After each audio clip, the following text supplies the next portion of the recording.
Plant സ്ഥാപിക്കുന്നതിനുള്ള പഞ്ചായത്തിന്റെ നീക്കത്തിനെതിരെയുള്ള പ്രക്ഷോഭ പരിപാടിയുടെ രണ്ടാം ഘട്ടമാണ് ഇവിടെ നടക്കുന്നത്.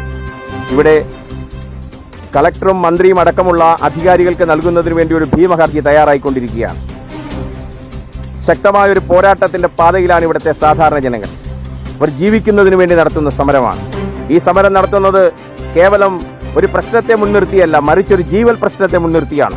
ഇവിടുത്തെ സാധാരണക്കാരായിട്ടുള്ള പട്ടികജാതി പട്ടികവർഗ്ഗങ്ങൾ അടക്കമുള്ള ഈ പ്രദേശത്ത് താമസിക്കുന്ന സാധാരണക്കാർക്ക് ജീവിക്കണം, അതിന്റെ വരും തലമുറയ്ക്കും ജീവിക്കണം.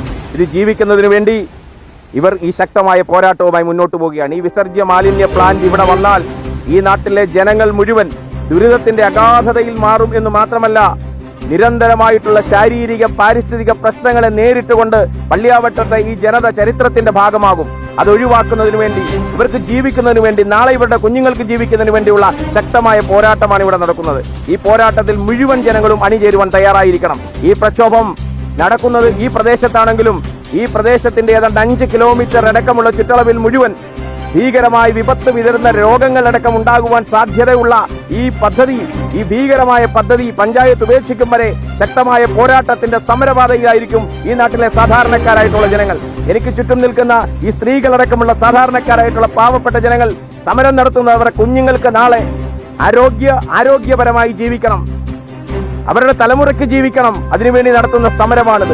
ഈ പഞ്ചായത്തിന്റെ ഇത്തരത്തിലുള്ള നികൃഷ്ടമായ നടപടിക്കെതിരെ, ഇവിടുത്തെ ജനങ്ങളെ മുഴുവൻ ശവപ്പറമ്പാക്കി മാറ്റുന്ന ഈ നികൃഷ്ടമായ നടപടിക്കെതിരെ ശക്തമായ ജനരോഷം ഉയരേണ്ടത് ആവശ്യമുണ്ട്. അതിന് ഈ തെക്കേക്കര പഞ്ചായത്തിലടക്കം ഈ ആലപ്പുഴ ജില്ലയിലടക്കമുള്ള മുഴുവൻ ജനങ്ങളും ഒന്നായി അണിചേർന്നുകൊണ്ട് ഈ ഭീകര രൂപത്തിനെതിരെ ശക്തമായി പ്രതികരിക്കണം എന്നാണ് എനിക്ക് പറയുവാനുള്ളത്. ഇവിടെ പറഞ്ഞതുപോലെ ഏറ്റവും പ്രധാനപ്പെട്ട ഒരു വസ്തുത, ഇവിടെ ഈ വസ്തു കരാർ എഴുതി വാങ്ങിക്കഴിഞ്ഞു. ഈ പ്ലാന്റിനുള്ള ആദ്യ ഗഡു പഞ്ചായത്തിന് ലഭിച്ചു എന്നാണ് അറിയുവാൻ കഴിയുന്നത്. ഇത്തരത്തിൽ ഈ പദ്ധതി നടപ്പിലാക്കിക്കൊണ്ട് ഇവിടുത്തെ ജനങ്ങളെ ശവപ്പറമ്പാക്കി മാറ്റുന്നതിന്, ജനങ്ങളെ മുഴുവൻ കൊന്നൊടുക്കുന്നതിന് വേണ്ടിയുള്ള പദ്ധതിയുടെ ആദ്യഘട്ടം ഇവിടെ നടന്നു കഴിഞ്ഞിരിക്കുന്നു. നാം ആലോചിക്കേണ്ട വിപത്ത്, ഇതൊരു മഹാവിപത്തായി മാറുന്നതിന് മുമ്പേ നമ്മൾ ഉണർന്നെണീക്കേണ്ടതുണ്ട്. നമ്മുടെ പരിസ്ഥിതിയെ സംരക്ഷിക്കേണ്ടതുണ്ട്, നമ്മുടെ ഭാവി തലമുറയെ സംരക്ഷിക്കേണ്ടതുണ്ട്, നമുക്ക് നമ്മളെ തന്നെ സംരക്ഷിക്കേണ്ടതുണ്ട്. അതുകൊണ്ട് ഈ ശക്തമായ പോരാട്ടത്തിൽ മുഴുവൻ ജനങ്ങളും അണിനിരക്കണം എന്ന് അപേക്ഷിക്കുന്നു. നന്ദി. മാവേലിക്കര തെക്കേക്കര ഗ്രാമപഞ്ചായത്തിൽ പള്ളിയാവട്ടം വാർഡിൽ 9ാം വാർഡിൽ ഏറ്റവും കൂടുതൽ പട്ടികജാതി കോളനികളും പട്ടികജാതി വർഗ ആൾക്കാർ താമസിക്കുന്ന ഒരു പ്രദേശമാണ് 9ാം വാർഡ്, പള്ളിയാവട്ടം വാർഡ്.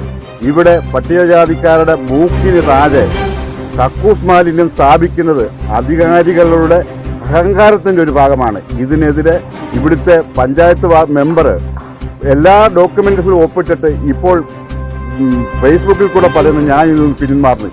ഇത് തന്നെ പീലത്തോസ് കൈയൊഴിയുന്ന പോലെ ജനങ്ങളെ പറ്റിക്കുകയാണ്. ഇവിടുത്തെ ജനങ്ങൾ, പട്ടികജാതി ജനങ്ങൾ, കേരളത്തിലെ മുഴുവൻ പട്ടികജാതി ജനങ്ങളും ഈ സമരത്തിന് പിന്നിൽ അണിചേരുകയും ഈ വർഗസമരം മൊത്തത്തിൽ ഇല്ലാതാക്കുകയും ചെയ്യും. ഇവിടുത്തെ വരേണ്യവർഗത്തിന്റെ, രാഷ്ട്രീയ വരേണ്യവർഗത്തിന്റെ അഹങ്കാരത്തിന്റെ ഒരു ഭാഗമാണ് ഈ പട്ടികജാതി കോളനിയിൽ ഇത് സ്ഥാപിക്കുന്നത്. ഇവിടെ എല്ലാ ജാതി മത വ്യവസ്ഥരും ഒന്നിച്ച് സമാധാനത്തോടും സന്തോഷത്തോടും ജീവിക്കുന്ന ഈ പ്രദേശം രാഷ്ട്രീയവൽക്കരിച്ച് ജാതി സംഘടന ഉണ്ടാക്കാനാണ് ഈ അധികാര രാഷ്ട്രീയ വരേണ്യവർഗം ശ്രമിക്കുന്നത്. ഇതിനെതിരെ ഇവിടുത്തെ ജനങ്ങൾ ശക്തമായി പോരാടുക തന്നെയല്ല, സമരത്തിൽ എന്ത് വില കൊടുത്തും ഞങ്ങൾ വിജയം വരെ സമരം ചെയ്യുമെന്ന് ഉറപ്പു നൽകുന്നു.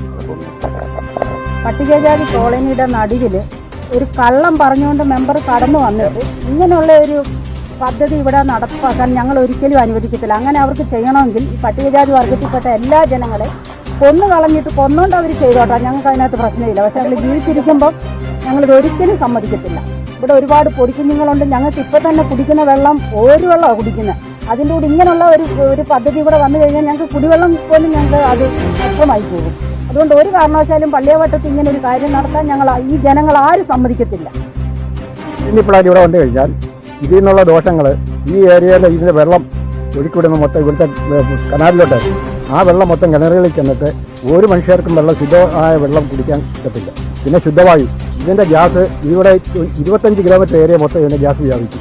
ഈ പ്ലാന്റ് ഇവിടെ വന്നു കഴിഞ്ഞാൽ ഇതിൻ്റെ ഗ്യാസ് പല രാജ്യങ്ങളിലും ഇത് നടപ്പിലാക്കിയിട്ടുണ്ട്. പക്ഷേ അവിടങ്ങളിലൊക്കെ ഒരു ആശ്രമത്തിൽ നിന്നും ഒരു 10 കിലോമീറ്റർ 25 കിലോമീറ്റർ ദൂരെയൊക്കെ ആയിരിക്കും ഈ പ്ലാന്റ് ഉണ്ടാക്കിയിരിക്കുന്നത്. പക്ഷേ താമസമുള്ള ഏരിയയിലൊന്നും ഈ പ്ലാന്റ് ശാശ്വതമല്ല. ഇത് നടത്താൻ ഒരു കാരണവശാലും ഞങ്ങൾ അനുവദിക്കത്തില്ല.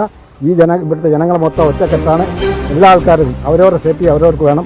ഇപ്പോൾ നമ്മൾ ഇവിടെ ഉപയോഗിക്കുന്നത് വെച്ചാൽ ഈ കൊറോണ മാസ്കാണ്. ഇത് കഴിഞ്ഞാൽ പിന്നീട് നമുക്ക് ഈ ഗ്യാസ് മാസ്ക് ഉപയോഗിക്കേണ്ടത് വരും. ഈ പ്ലാന്റ് ഇവിടെ വന്നു കഴിഞ്ഞാൽ ഗ്യാസ് മാസ്ക് ഒരു മാസ്കിന് എത്ര രൂപ വിലയുണ്ട്? 10,000-20,000 രൂപ ഒരു മാസ്കിന് വിലയുണ്ട്. അങ്ങനെ ഈ ആൾക്കാർക്ക് ഇത് മാസ്ക് ഉപയോഗിച്ചുകൊണ്ട് ജീവിക്കാൻ പറ്റുമോ? ആർക്കും പറ്റത്തില്ല.